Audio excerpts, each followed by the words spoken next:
Биздин уже эчтекебиз калган жок. Сыртка чыгарганга уже айлабыз кетти. Ош эл аралык аэропортунун кызматкерлеринин айлыктары убагында берилбей, айрымдары себепсиз сөгүш алып жатат. Мындай нааразычылыкты Ош эл аралык аэропортунун кызматкерлери айтып чыгышты. Алардын айтымында жетекчилик айрым кызматкерлерге атайлап кысым көрсөтүп жатат. Аталган аэропорттун диспетчердик өндүрүш бөлүмүнүн кызматкери Жылдыз Токторбаева ээлеген ордунан негизсиз башка кызматка которулуп жатканына нааразы. Буга чейин Токторбаеванын үстүнөн улуттук коопсуздук мамлекеттик кызматы чет өлкөлүк уюмдар менен алакасы бар деп тергөө жүргүзгөн.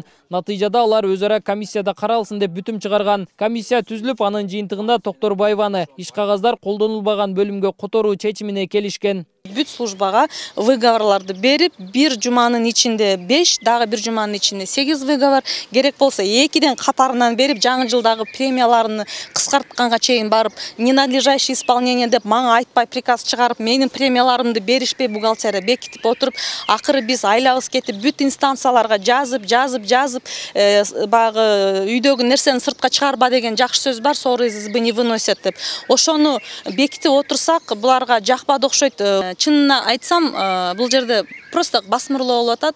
Иш ордун, балдардын иш ордун, начальниктин иш ордун, менин иш ордун алып өздөрүнүн адамын коюш керек болуп атат. Биз ошого баш бербей, закондошуп, бүт инстанция менен ушинтип кат жазышып жүргөнгө байланыштуу эми булар ойлоду, значит, мени ордуман жылдырса, анан башкаларга кол оңоюраак жете тургандай болду. Жетекчилик тараптан башка жумушчуларга да үстөмдүк көрсөтүлүп жаткандыгын айтышат. Андан сырткары негизсиз түрдө сөгүш берилгендигин билдиришүүдө. Айтымдарында кысым көрсөтүүлөр учурдагы жетекчи келгенден кийин башталган.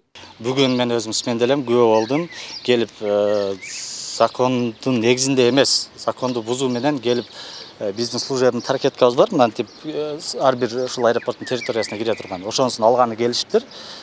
Буну алыш үчүн кандайдыр бир негиз болуш керек. Бир нерсенин негизинде анан кагаз көтөрүп, же бир указ, приказдын негизинде келип көрсөтүп, тааныштырып, же болбосо өзеки тааныштырып, анан алыш керек.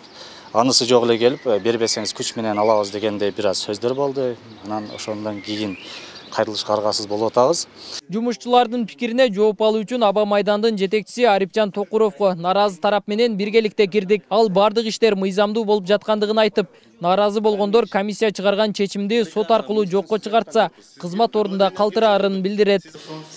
Буйрук боюнча мен азыр Жылдыз Токторбаеваны азыр биз временно отстранить этип, буга башка должносту беребиз.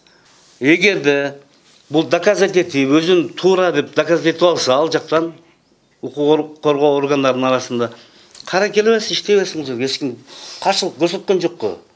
Ал эми берилген сөгүштөрдү жетекчилик кайра алган. Бул жол менен ички маселелерди сыртка чыгарбоону көздөшкөндүгүн билдирди. Бул ПДСАнын сотрудниктери боюнча булардын явный видео менен көрсөтүлгөн, уктап жаткан жеринен, кармалган жеринен выговор алган булар. Ошондо бул коллектив аябай мындай сплоченный. Ошондо общий чыгып Бишкектен чакырышканда, Бишкектен комиссия келген. Мени упор туруп алгам, албаймын деп. Ну, в конце концов, меня уговорили, да. Уступи, ладно, балдар уже осознали, кой деп, макул, давайте, хорошо. Как-никак, жаш балдар экен, өзүнүн күнөөсүн билгендир деп. Ошону алып койгонбуз выговорларын. Жетекчиликке нааразычылык буга чейин да бир канча ирет жаралган, бирок ачыкталбай келген дешет кызматкерлер. Ош эл аралык аэропортунда 900дөн ашык киши иштейт. Аэропорт жумасына 160га жакын каттамды уюштурат. Нургелди Каныбек уулу, Азан Бузриков, ТМЖ жаңылыктары.